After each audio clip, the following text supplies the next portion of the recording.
बंधुगा block समस्त church रे धूमधाम रे पालन होईची बड़ दिन। कोरापुट जिला बंधुगा ब्लॉक रे थिबा समस्त चर्च रे अति आनंद उल्लास रे पालित होई जाईची बड़ दिन। डिसेंबर 25 तारीख को सारा विश्व रे ख्रिस्टमास बा बड़ दिन भावे पालन करा जाय। ख्रिस्ट धर्म रे एही दिन को सबुठारु पवित्र दिन भावे विवेचना करा जाय। प्रभु जीशु ख्रिस्ट एही दिन पापी मानव त्राणकर्ता भावे धरावतरण करथिले।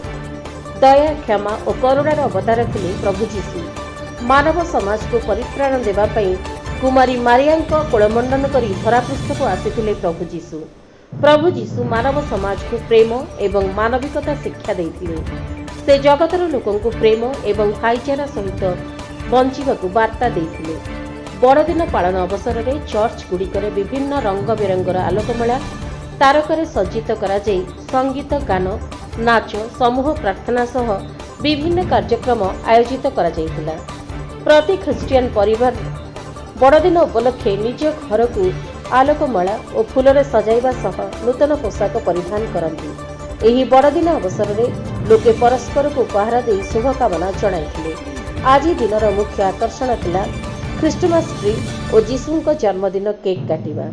प्रति चर्च गुड़िकरे चर्च पास्टर और चर्च मुख्य माने जीशु ख्रिस्टଙ୍କ जन्मग्रहण को नहीं पवित्र बाइबल अध्ययन करी बुझाइथिले। बंधुगा ब्लॉक उत्तम नायक रिपोर्ट, रिपब्लिक ओडिशा, साधारण लोकଙ୍କ स्वर।